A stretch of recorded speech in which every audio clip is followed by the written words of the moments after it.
Assalamualaikum warahmatullahi wabarakatuh. Sahabat fillah, episode Ar-Rahman kali ini akan membicarakan sebuah inspirasi kehidupan yang ada di balik surat Al-Fatihah. Pasti sahabat sangat sering mendengar dan membaca surat Al-Fatihah. Ya, setidaknya dalam satu hari setiap muslim mukallaf membaca surat ini sebanyak 17 kali, yakni dalam sholat 5 waktu. Nabi Muhammad sallallahu alaihi wasallam bersabda, yang artinya tidak ada sholat bagi orang yang tidak membaca Fatihatul Kitab atau surat Al-Fatihah. Hadis riwayat Bukhari dan Muslim. Di riwayat lain dikatakan bahwa barang siapa yang sholat tidak membaca Ummul Quran atau surat Al-Fatihah, maka salatnya pincang atau hidat. Hadis riwayat Muslim.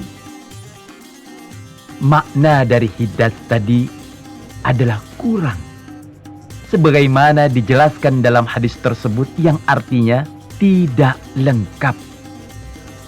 Berdasarkan hadis ini dan hadis sebelumnya, para imam seperti Imam Malik, Imam Syafi'i, Imam Ahmad bin Hambal, dan para sahabatnya, serta mayoritas ulama berpendapat bahwa hukum membaca surat Al-Fatihah dalam salat adalah wajib. Dan tidak sah hukumnya salat tanpa membaca surat Al-Fatihah. Sahabat fillah, dalam kehidupan nyata, jika kita kekurangan sesuatu, pasti kita merasakan ketidaknyamanan. Misalkan, kita hanya memakai satu alas kaki, sementara kaki yang satunya tidak memakainya. Lantas, bagaimana kira-kira sahabat akan berjalan di saat terik di atas aspal yang panas terpanggang matahari? Pasti jauh dari perasaan nyaman. Ya, begitulah. Ketika surat Al-Fatihah tidak dibaca dalam sholat, selain tidak sah, perasaan nyaman dan khusyuk dalam sholat akan ikut hilang.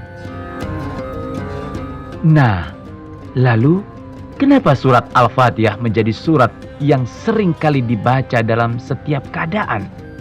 Contohnya, apabila ada orang yang sedang sakit, maka banyak dari kita membaca Al-Fatihah sebagai salah satu doa kesembuhan. Dan Al-Fatihah sering juga dibaca dalam pembukaan suatu acara kegiatan, dengan harapan kegiatan yang akan dilaksanakan mendapatkan keridhaan dari Allah Subhanahu wa Ta'ala. Bahkan di masjid-masjid atau di musola-musola, sering kita diajak untuk mendoakan saudara muslim yang meninggal dunia dengan membaca surat Al-Fatihah.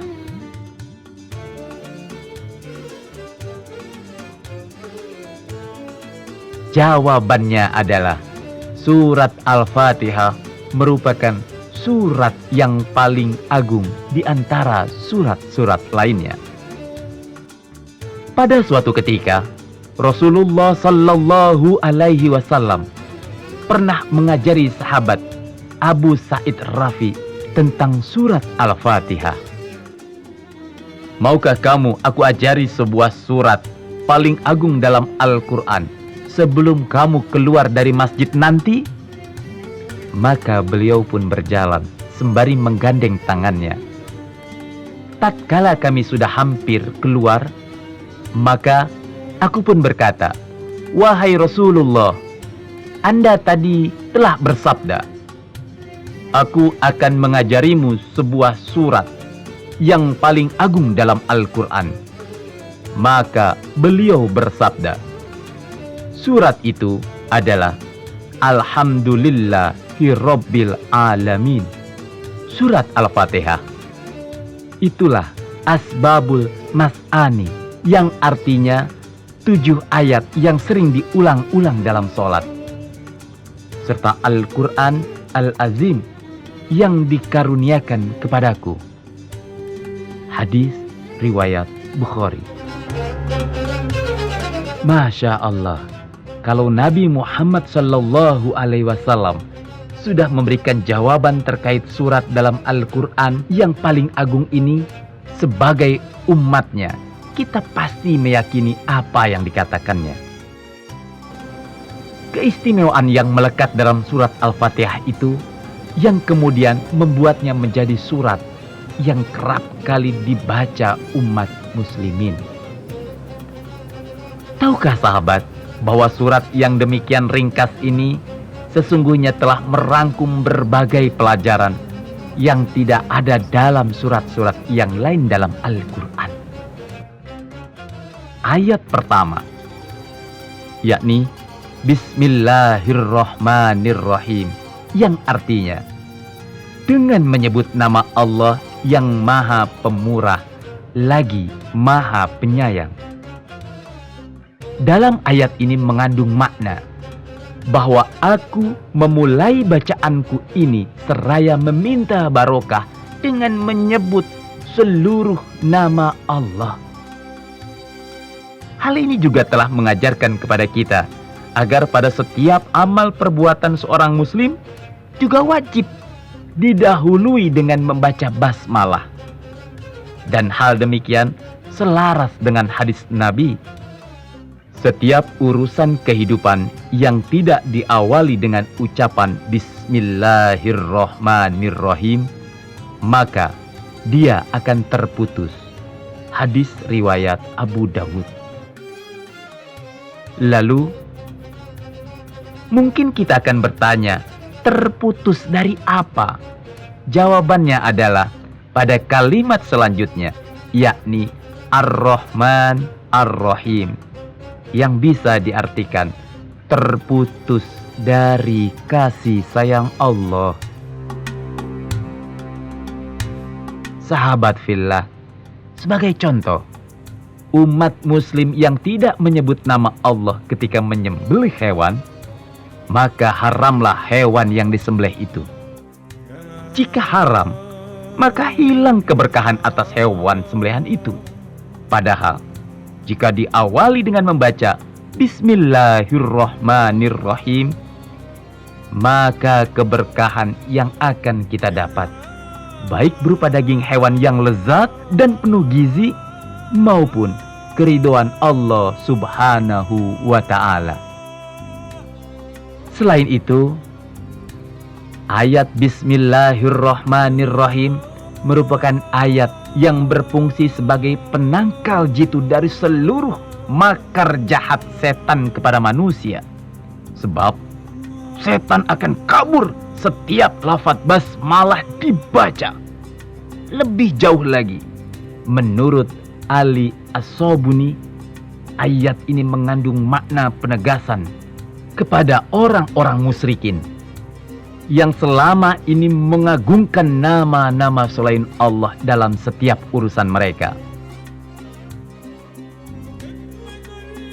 Sahabat fillah, ayat selanjutnya Alhamdulillahirabbil alamin, yang berarti segala puji bagi Allah, Tuhan seluruh alam semesta. Makna alhamdu adalah pujian kepada Allah karena sifat-sifat kesempurnaannya.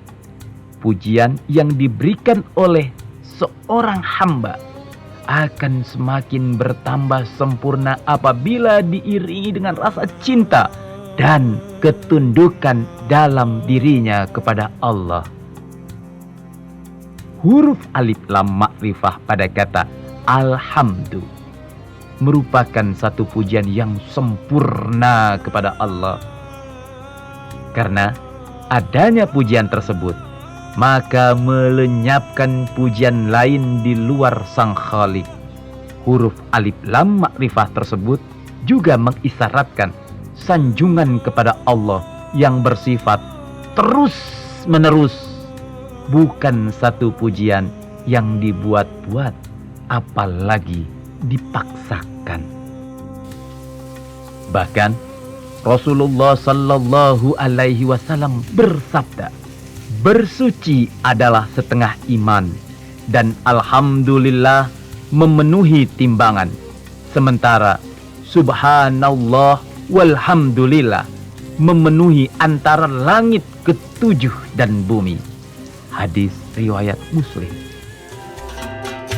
Selanjutnya, kata Rabbil Alamin memiliki makna bahwa Allah yang menciptakan seluruh alam semesta.